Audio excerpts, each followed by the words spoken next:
ಬಹುಶಃ ನಾನು ಇತಿಹಾಸದಲ್ಲಿ ಕಂಡಿಲ್ಲ ಹೇಳಿಲ್ಲ.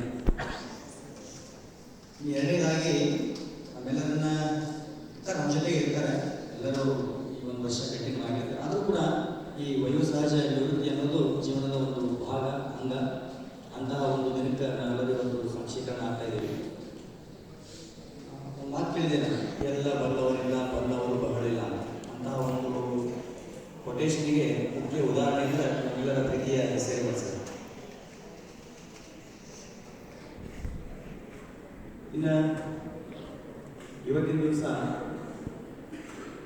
ನಾವು ಅನ್ಕೊತಾ ಇದ್ವಿ, ಈ ದಿವಸ ಬರೋದು ಬೇಡ, ಇನ್ನೂ ಸ್ವಲ್ಪ ಮುಂದೆ ಹೋಗಲಿ. ಆದರೆ ಕಾಲ ಯಾವತ್ತೂ ಹಿಂದೆ ಓಡೋದಿಲ್ಲ, ಮುಂದೆ ಓಡ್ತಾನೆ ಇರ್ತಲ್ಲ. ಆಗುವ ಘಟನೆಗಳು ನಡೀಲೇಬೇಕು, ಘಟಿಸುವ ಘಟನೆಗಳು ನಡೀಲೇಬೇಕು. ಹಾಗೆ ಇನ್ನು ಕಾರ್ಯಕ್ರಮದ ಮುಖ್ಯ ಕೇಂದ್ರ ಬಿಂದು ನಮ್ಮೆಲ್ಲರ ಪ್ರೀತಿಯ ಕನ್ನಡ ಭಾಷಾ ಶಿಕ್ಷಕರು. ಬಹುಶಃ ಅವರನ್ನ ಕನ್ನಡ ಭಾಷಾ ಶಿಕ್ಷಕರು ಅನ್ನೋದಕ್ಕಿಂತ ಕನ್ನಡ ಹಾಗೂ ಇತಿಹಾಸದ ವಿಷಯದ ಪಂಡಿತರು ಅನ್ನೋದಕ್ಕೆ ನಾನು ಬಯಸ್ತೇನೆ. ಯಾಕಂದರೆ ಕನ್ನಡದಲ್ಲಿ 100% ಪಾಂಡಿತ್ಯವನ್ನು ಹೊಂದಿದ್ರು, ಇತಿಹಾಸದಲ್ಲಿ ಅದಕ್ಕಿಂತ ಹೆಚ್ಚಿನ ಪಾಂಡಿತ್ಯವನ್ನು ಹೊಂದಿದವರು ನಮ್ಮ ಗುರುಗಳು. ಅವರಿಂದ ನಾನು ಸಾಕಷ್ಟು ಕಲಿತಿದ್ದೀನಿ.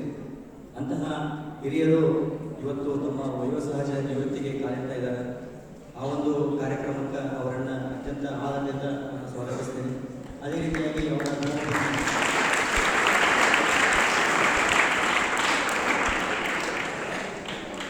ಅವರ ಧರ್ಮಪತಿಯವರು, ಪ್ರತಿಯೊಬ್ಬ ಯಶಸ್ವಿ ಪುರುಷನ ಹಿಂದೆ ಒಬ್ಬ ಮಹಿಳೆ ಇರ್ತಾಳೆ.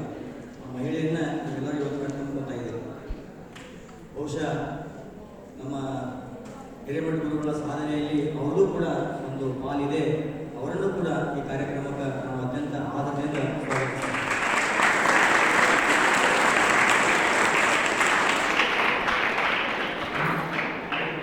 ಹಾಜರಿರುವಂತಹ ಪ್ರಾಚಾರ್ಯರು, PL ಭಾಗಣಿಗಳು, ಹಿರಿಯ ಮಾರ್ಗದರ್ಶಕರು, ಶಾಂತ ಸ್ವಭಾವಿಗಳು, ಅವರನ್ನು ಕೂಡ ಕಾರ್ಯಕ್ರಮಕ್ಕೆ ನಾನು ಅತ್ಯಂತ ಆದರದಿಂದ ಸ್ವಾಗತಿಸ್ತೇನೆ. CBSE ವಿಭಾಗದ ಪ್ರಾಚಾರ್ಯರು ಪಾಂಡುರಂಗ ಪಾಟೀಲ್ ಸರ್, ಅವರು ಯಾವುದೇ ಕಾರ್ಯಕ್ರಮವಿರಲಿ ಭೇದ ಭಾವ ಇಲ್ಲದೆ ನಾವೇನಾದರೂ ಈ ಥರ ಮಾಡ್ತಾ ಇದ್ದೀವಿ ಸರ್ ಅವರು ಯಾವಾಗಲೂ ಎಸ್ ಓಕೆ ಮಾಡಿರಿ ಅನ್ನುವಂಥ ಒಂದು ಭಾವನೆ, ಅವರನ್ನು ಕೂಡ ಕಾರ್ಯಕ್ರಮಕ್ಕೆ ಸ್ವಾಗತವನ್ನು ಕೊಟ್ಟಿದ್ದಾರೆ.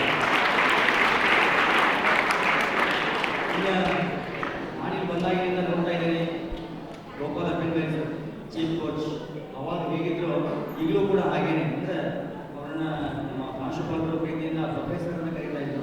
ಆ ಒಂದು ಹೆಸರಿಗೆ ಅತ್ಯಂತ ಸೂಕ್ತವಾದಂಥ ವ್ಯಕ್ತಿ, ಅತ್ಯಂತ ಉತ್ಸಾಹಿ ಯುವಕ ಅಂತ ಇವತ್ತು ಕೂಡ ನಾವು ಕರೀಬಹುದು. ಅವರನ್ನು ಕೂಡ ಈ ಒಂದು ಕಾರ್ಯಕ್ರಮಕ್ಕೆ ಅತ್ಯಂತ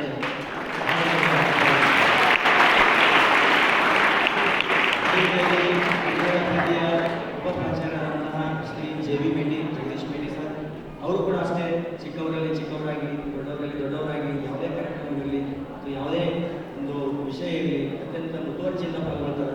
ಅವರನ್ನು ಕೂಡ ಈ ಒಂದು ಕಾರ್ಯಕ್ರಮಕ್ಕೆ ಅತ್ಯಂತ ಆದರದಿಂದ ಸ್ವಾಗತಿಸ್ತಾರೆ. ಬಹುಶಃ ಕಾರ್ಯಕ್ರಮದ ಎದುರುಗಡೆ ಕುಳಿತಿರುವಂತಹ ಎಲ್ಲ ಸಹೋದರಿಯರು ಬಹುಶಃ ಎಲ್ಲರೂ ಬೈತಿರ್ಬೋದು, ಏನು ಬಹಳಷ್ಟು ನಮಗೆ ಮುಂಚಿತವಾಗಿ ಹೇಳಲಿಲ್ಲ, ಬಹಳಷ್ಟು ಅವಸರವಾಗಿ ನಮ್ಮನ್ನು ಕರೆಸಿಲ್ಲ ಅಂತ. ದಯವಿಟ್ಟು ಸಮಯದಲ್ಲಿ ಈ ಒಂದು ಕಾರ್ಯಕ್ರಮ ಇದೇ ರೀತಿ ನಡೀತದೆ, ಇದೇ ಟೈಮಿಗೆ ನಡೀತದೆ ಅಂತ ನಮಗೂ ಗೊತ್ತಿರಲಿಲ್ಲ. ಆಮೇಲೆ ನಮ್ಮೆಲ್ಲರನ್ನ ಕರೆಸಬೇಕು ಅನ್ನೋ ಒಂದು ಆಸೆ ಇದ್ರೂ